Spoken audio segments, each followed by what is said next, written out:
Hey everyone, today in this video, I'm going to be checking out the XPG. This is their Core Reactor II 850 watt power supply, but they do have versions down to 650 all the way up to 1200 watts depending on your power needs. XPG is sponsoring today's video, but I want you to know that any opinion expressed in this video is strictly my own. That being said, if you're interested in this product or you want to find out more about it, the link to it will be in the video description. Take a look at the retail box and packaging. 80 plus gold certified, 12 volt high power connector, ATX 3.0. And then the backside, they walk us through some product dimensions and specs right here. Helpful charts, diagrams, cable breakouts, all of that right on the back of the box. That's super useful and practical information. I love to see that. Here are all the contents. First up, we have our product literature, which includes stickers and a quick start guide. The quick start guide does reference the 10-year warranty that this power supply has. We have a nice cable carrying case here with the XPG branding on it. We have our 4 hardware screws for installation. We have our main power cord and cable here that connects to your US wall outlet.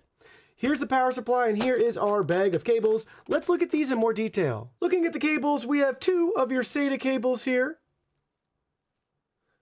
4 PCIe cables, 2 CPU cables, 1 motherboard cable, Molex,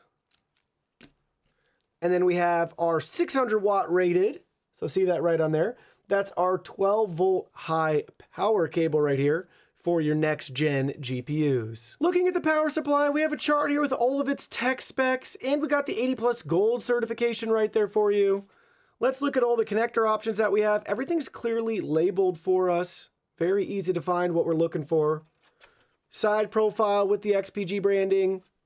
Same with the other side. Flip it around to the back side. We have our on and off switch there and our power plug connector. And then we have our cooling fan with the XPG branding below it. Before going any further, let's address a common question that we get. A lot of times you'll ask, will this work with my GPU and CPU? So I went ahead, I threw together a chart that shows you the NVIDIA GPUs and the recommended wattage that they need. And we did the same thing for some popular AMD GPUs as well. Keep in mind, this is just for your GPU, so it'd be best to add an extra 100 or 150 watts for your CPU, depending on if you're using like an entry-level or mid-range CPU, or if you're using a top-of-the-line flagship CPU. But anyways, here's a look at NVIDIA GPUs first.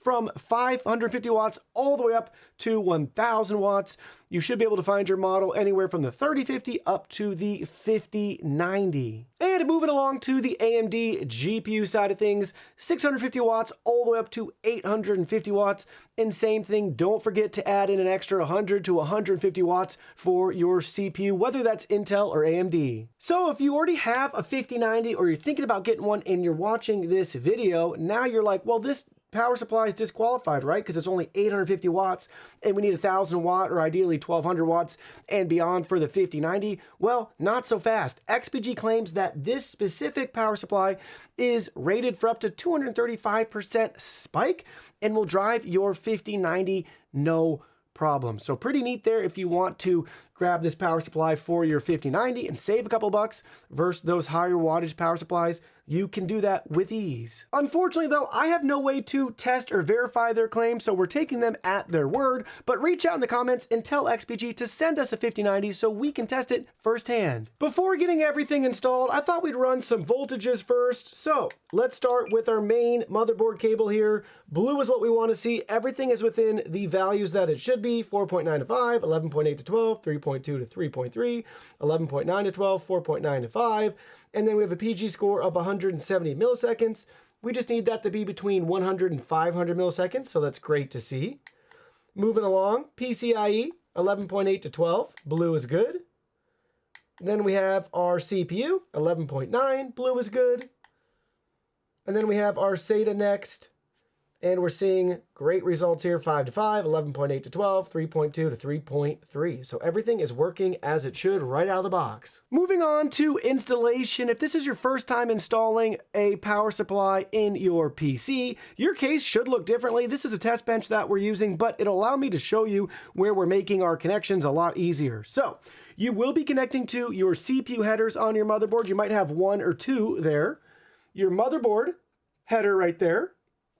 and your GPU. That will be a bare minimum. SATA and some other stuff you might need to power depending on your accessories, a fan hub, things like that. But at a minimum, CPU, motherboard, and GPU you will have to connect. So let me show you on the power supply how we have our cables connected. 2 for the CPU here for the 2 headers that we have there. Then we have our motherboard. That's going to fit in this slot. It's got the split on it. And then the larger end will be what connects to the header there.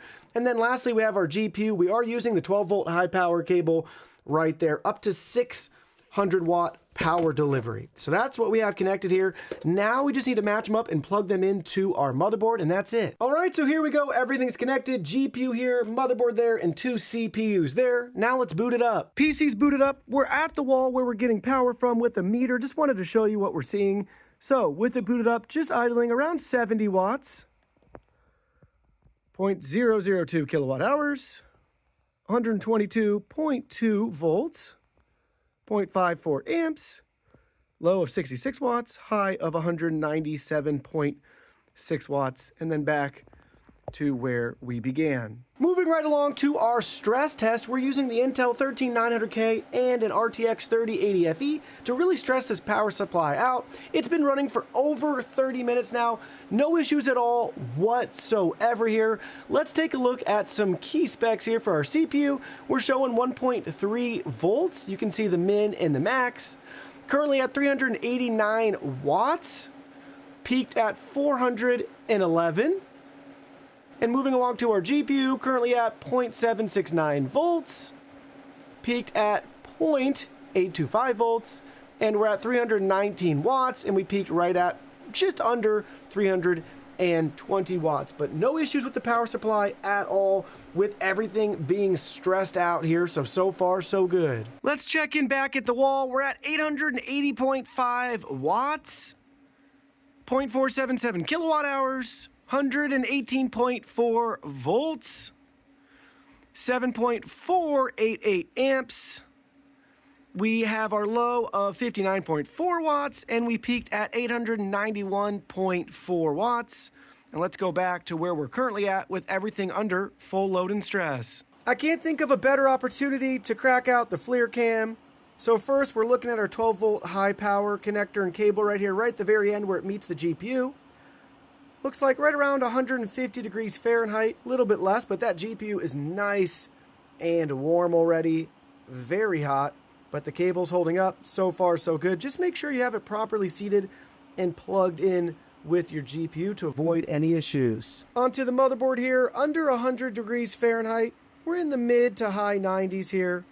Looks good. Now checking in on both of our CPU cables. In that 120 range, give or take a little bit here. But look at the board itself with our heatsink. Look at how hot that gets, closer to 200 degrees. So that motherboard's heating up. But CPU cables in that 120 range. 110 to 120, depending on which cable. And last but not least, the power supply unit itself right here.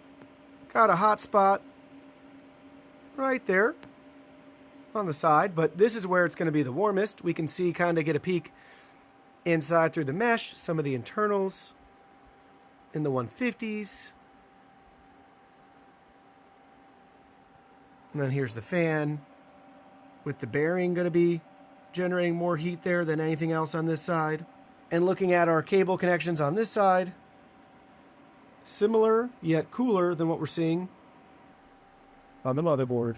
Well, so far so good with this XPG power supply. I expect it to last for years, if not decades to come, thanks to its 10-year warranty, inspiring a lot of confidence with this power supply. Obviously, time will tell, but so far so good.